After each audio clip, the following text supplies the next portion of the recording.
देखो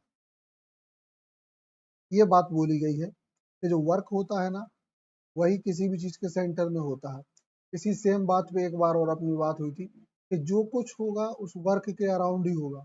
वर्क है, उसके राइटर के बारे में जानकारी निकाली जाएगी, उस वर्क के की फैक्ट, उस वर्क के मेन मेन एस्पेक्ट्स, उस वर्क से रिलेटेड थ्योरीज, उस वर्क से रिलेटेड जो भी कुछ चीजें हैं वो, और उस वर्क से रिलेटेड क्रिटिसिज्म।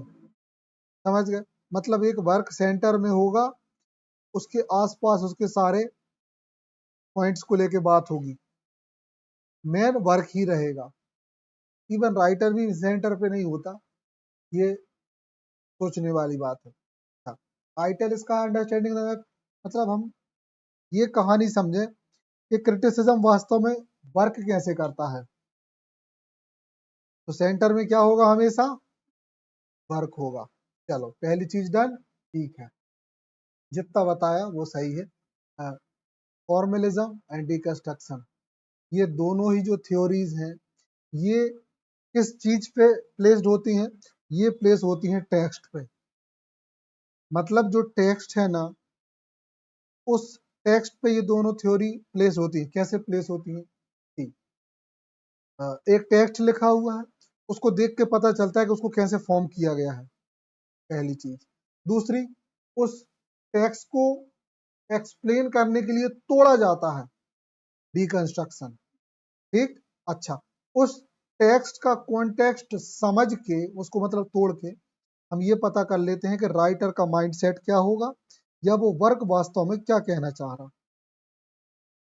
ठीक, अच्छा, तो सबसे जरूरी बात जो फॉर्मेलिज्म और डिकंस्ट्रक्शन में होती है, वो टेक्स्ट होता है, और ना कि ऑथर, रियल वर्ल्ड, या ऑडियंस, या कोई और लिटरेचर। क्लियर? अच्छा, फिर meaning formalist are use is inherent in the text. मतलब जो फॉर्मेलिस्ट होते हैं ना, वो जब इसका मीनिंग निकालते हैं तो वो आर्गू किस बात पे करते हैं? इसके उस इसके जो टेक्स्ट है ना, उसके महत्व की बात करते हैं कि टेक्स्ट क्यों खास है। बिकॉज मीनिंग इज डिटरमिनेंट, मतलब इसका मीनिंग ही निर्धारक होता है, यही डिसाइड करता है कि वास्तव में ये क्या है। All other consideration are irrelevant, और इसके अलावा जो भी कछु बकवास है वो सब इररेलेवेंट होता है, या जो भी चीजें हम समझते हैं वो सब बेकार। मतलब सिर्फ उसका, उस टेक्स्ट और उसका मीनिंग ही मायने रखता है। बाकी हम इस बात से फर्क नहीं पड़ता कि हमारा राइटर लंगड़ा था, लूला था, है ना, उसका कैरेक्टर खराब था, उसका कैरेक्टर अच्छा था, हमें घंटा फर्क नहीं पड़ता। हमें सिर्फ फर्क इस बात से पड़ता है कि उसने टेक्स्ट में लिखा क्या है। ठीक है? अगर गीतांजलि उनने अच्छी लिखी है, रविन्द्रनाथ टैगोर ने, तो ये बहुत अच्छी बात है, उनने अच्छी लिखी है। उनका व्यक्तिगत जीवन में उनके कुछ संबंध थे, कोई फर्क नहीं पड़ता।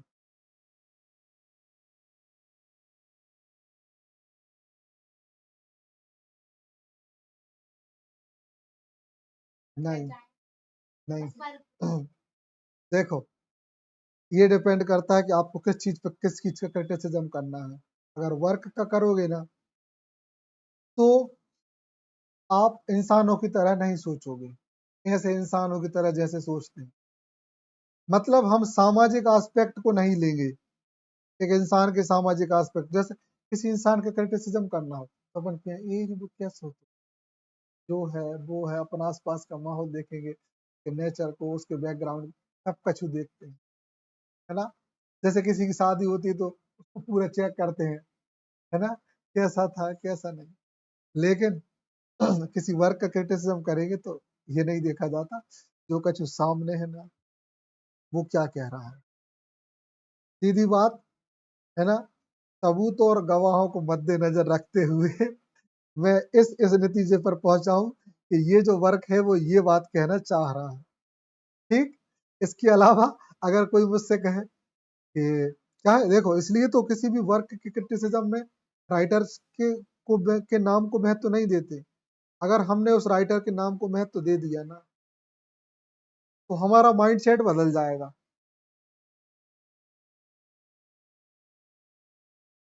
ये किसी भी वर्क की खासियत है। तो सबसे जरूरी बात यही होती है, क्या है ना, देखो कहानी ये होती है, हमने एक टेक्स्ट देखा और टेक्स्ट देखने के बाद हुआ क्या कि हम उससे बहुत खुश हुए। बाद में पता चला कि वो तो अपने यहाँ के किसी लोकल राइटर का था। अब अपन का सोच रहे "हे, हम समझ रहे थे, अरे यहाँ फर्क पड़ता है। अब जैसे हम तुम्हें बताएं कि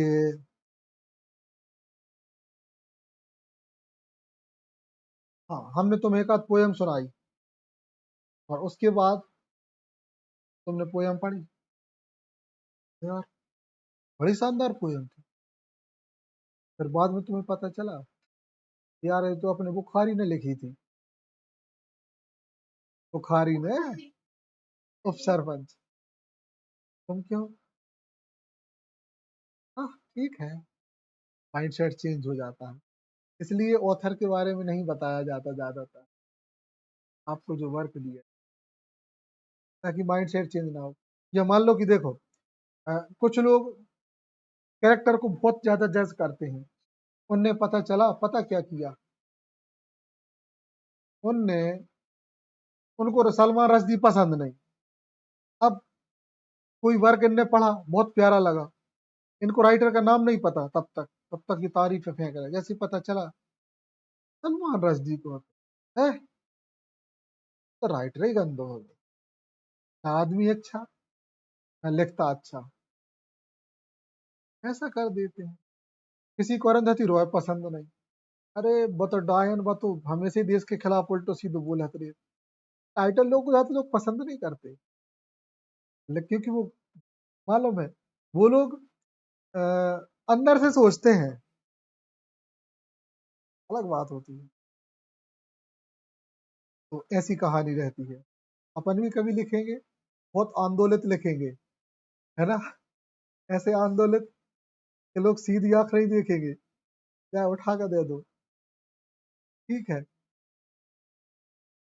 क्योंकि अपने एक्ट से लोगों को ज्यादा पसंद नहीं आते। अब जैसे मान लो कि स्कूल में कोई धार्मिक कार्यक्रम हुआ, अपन उसमें उतने बढ़ चढ़ के हिस्सा नहीं ले पाते, है ना, क्यों नहीं ले पाते बढ़ चढ़ के हिस्सा? क्योंकि कुछ चीजें ढकोसला लगती हैं।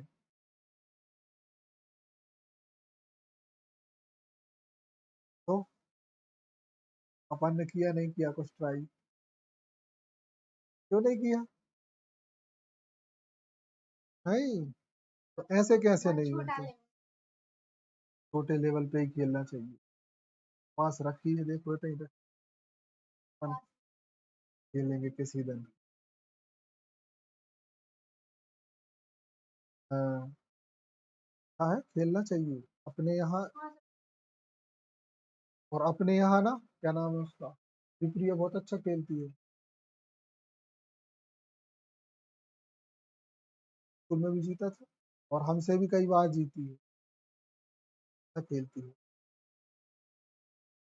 कि थोड़ा बहुत खेल रहे हैं, पर अब ये स्कूल में तो टाइम नहीं मिल पाता, लेकिन अच्छा गेम है, किसी दिन अपन देखते हैं।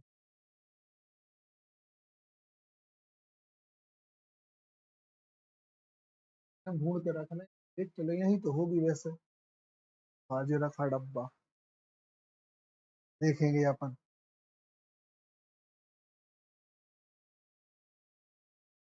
ठीक, तो अब समझ गए तुम मेन कहानी, ठीक। चलो अब इसमें देखें डिकंस्ट्रक्शनिस्ट क्या चीज है ना। चलो देखो, deconstructionist also subject text to careful, मतलब ये जो डिकंस्ट्रक्शन होते हैं ना, ये क्या करते हैं, जो टेक्स्ट होता है ना, उसको केयरफुली ऑब्जर्व करते हैं, फॉर्मल एनालिसिस। अच्छा, फॉर्मल एनालिसिस मतलब, ये बात नोट करना अच्छे से, किसी भी टेक्स्ट को अगर कुछ लिखा है तो उसको वो क्या करेंगे, फॉर एग्जाम्पल ये टेक्स्ट लिखा है तो इसको अच्छे से तोड़ेंगे। वो कुछ रूल्स होते हैं जिनके तहत इनको डिकोड किया जाता है, फिक्स रूल होते हैं, वो इनको तोड़ेंगे, है ना। However they reach N opposite conclusion, और इससे होता क्या है, हालांकि वो अपोजिट कंक्लूजन पे पहुंच जाते हैं। कैसे अपोजिट कंक्लूजन पे पहुंच जाते हैं, कि पता चला वो कहना कुछ चाह रहा था और हो कुछ गया। कैसे समझो, हमने बोला था डेफोडिल एक हैप्पी पोयम, लेकिन पता चला कि वो तो एक हैप्पी पोयम थी। जब किसी ने उसको इंटरप्रेट किया तो कहा कि यार ये तो सैड पोयम है। सोचो, रिकंस्ट्रक्शन का खेल, समझ गए, ऐसा भी होता है। ये है बात है।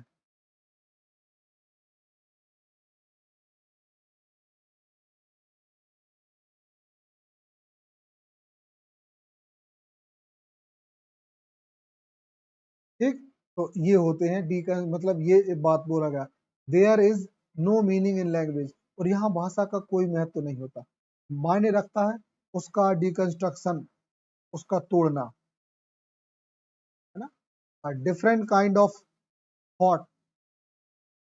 ठीक, बिल्कुल ऐसे समझ लो कि जैसे मान लो, अ, हाँ वो अपना डैफोडिल बेस्ट एग्जांपल है इसका, हमने उसको ही पढ़ा है। उसको जिस जिस तरीके से इंटरप्रेट किया गया ना, तो क्या ही कहें। और हेमलेट को देख लो, उसमें कुछ अच्छे सीनों को बुरा बताया गया और कुछ बुरे सीनों को अच्छा बताया गया। और जब थ्योरिस्ट ने हेमलेट को अच्छे से ऑब्जर्व किया तो दुनिया का मास्टरपीस है वो, वर्ल्ड का। लेकिन बाद में टी एस एलियट ने कहा कि इसमें इतनी गलतियां हैं, इतनी गलतियां हैं कि क्या बता दें।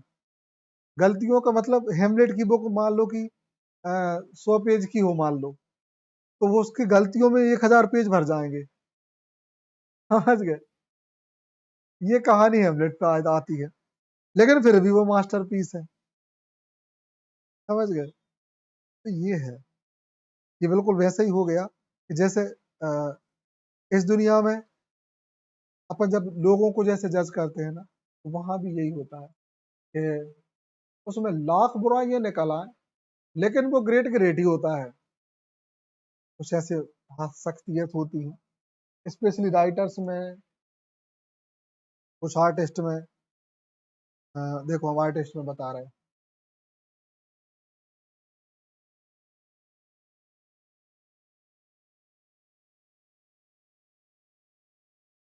ऐसे हैं यार एक दो सिंगर। हाँ, जैसे कि कुमार सानू को ले लें हम, कुमार सानू को, वो सिंगिंग की दुनिया में ना एक बहुत भयंकर नाम है, ना बहुत लोग, बहुत भयंकर रिस्पेक्ट है उसकी, है ना। उसके गाने रोमांटिक हो, मजाकी हो, कुछ भी हो, लेकिन उसके खड़ूस व्यवहार के लिए लोग उसको ज्यादा पसंद नहीं करते, बोलते कि हंसता तक नहीं है ढंग से। कि गानों में देखो, लेकिन जान डाल देता है, हंसता भी है उसमें, ठीक है, बड़ा स्ट्रिक्ट सा रहता। दूसरी तरफ किशोर कुमार की बात करें, जो हमारा सिंगर किशोर कुमार रहे हैं, तो उनके बारे में एक बात आती है कि वो बहुत रंगीले किस्म के इंसान थे, बहुत भयंकर रंगीले। रंगीले मतलब आज के छपरी समझ लो, बहुत रंगीले। लेकिन वो उतना ही बड़े कलाकार थे, उनके गाने के लिए ना जो प्रोडक्शन हाउस वाले इंतजार करते थे। कहते उन्होंने 5 शादियां करी थी, 5 शादी करी थी, है ना। तो ऐसे ऐसे लोग हैं, लेकिन वो कलाकार एक नंबर थे, एक अच्छे एक्टर थे, अ, अच्छे सिंगर थे, है ना, अच्छे मिमिक्री आर्टिस्ट थे, है ना, बहुत सारी क्वालिटीज थी। तो बहुत बढ़िया शानदार पर्सनालिटी, क्रिएटिव, एक्टिव, ये चीजें होती है कि डिकंस्ट्रक्शन में हम चीजों को तोड़ के देखते हैं, तोड़ा जाता है। ठीक, चलो ये हो गया। अभी इसको कंटिन्यू करें। देखो अभी तक अपन ने क्या देखा था, डिकंस्ट्रक्शन देखा, मतलब अ, जो है ना, और फॉर्मलिज्म देखा, डिकंस्ट्रक्शन देखा। अब आती है हिस्टोरिकल अप्रोच। हिस्टोरिकल अप्रोच किसी भी वर्क को जज करने का एक नजरिया। ठीक, अगर हम किसी भी वर्क को हिस्टोरिकल अप्रोच से जज करेंगे, किसी भी वर्क को, तो क्या होगा? अब वो चीज क्या होगा, अब देखो पूरा तुम्हें जो लिखा है समझ में आएगा। Historical approach relies heavily on the author. इसका पूरा फोकस कहाँ पे होता है? ऑथर पे होता है, एंड हिज वर्ल्ड, और उसकी दुनिया पे। मतलब वर्क पे इसका कोई भी नजर, उतना ध्यान नहीं जा रहा। In the historical view it is important to understand the author. अब आया समझ में, है ना, कि ये ऑथर को समझने की कोशिश करता है, एंड हिज वर्ल्ड, और उसकी दुनिया, in order to understand his intent, और उसके जो इंटेंशन होते हैं उनको समझने की कोशिश, उसके सीक्वेंस और उसके ऑर्डर को, and to make sense his work, और इससे अंदाजा लगाया जाता है उसके वर्क को। ठीक, वही हमने अब भी जो बात बोली कि हमने पता चला कि भाई सलमान रश्दी ने लिखा है, अरे तो ऐसा ही होगा यार, वो हमें पता है, उसके और भी वर्क पढ़े हमने, अरे वो पक्का ऐसा ही होगा, है ना। अच्छे वाले अच्छे बोल देते हैं, बुरे वाले बुरे। अरुंधति रॉय ने कोई वर्क लिखा, उन्होंने कहा अरे वो तो वैसे ही लिखती है, मतलब देखो कैसी। जिसने गॉड ऑफ स्मॉल थिंग पढ़ा, वाह, दूसरा वर्क आया और ये भी शानदार होगा, चलो खरीदो। नहीं तो फिर पता चला किसी ने गॉड ऑफ स्मॉल थिंग पढ़ी, किसी को पसंद नहीं, या कुतिया ने जो लिखो तो दूसरा वर्क भी पक्के में जो ये ऐसे जा रहा जहर उगलो हुई है, चलो फिर भी खरीदो, देखा कौन सा जहर उगलो। ऐसे होते हैं राइटर फेमस, समझ गए? सही है। अपन हर किसी को कैसे उसके इतिहास से जज करते हैं, है ना। सिंपल अपने आसपास देख लो। मान लो कि शिवानी की सिस्टर ने पिछली साल नहीं पढ़ा, अपन अंदाजा इस साल लगा लिए, कुछ नहीं हो रहा भाई का, है ना। समझ गए? तो हम हिस्टोरिकल अप्रोच से चीजों को आसानी से जज कर पाते हैं। हालांकि हमारे हिसाब से ये थ्योरी भी पूरी तरह से सही नहीं होती।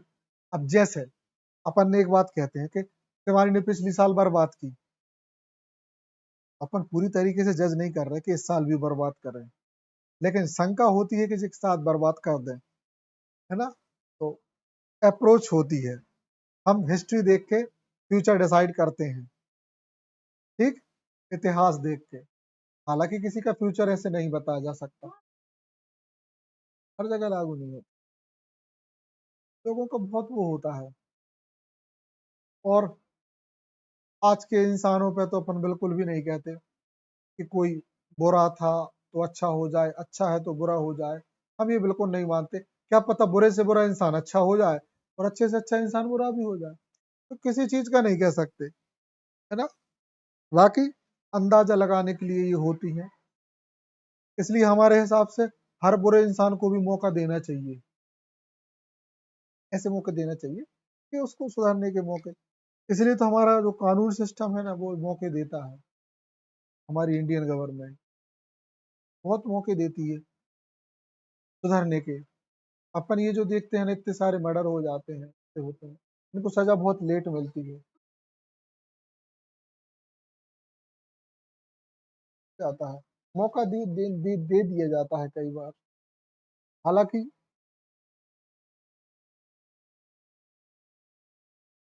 नहीं, वो उसके आर्गुमेंट सुन के ही बात होती है, किस सिचुएशन में उसने किया।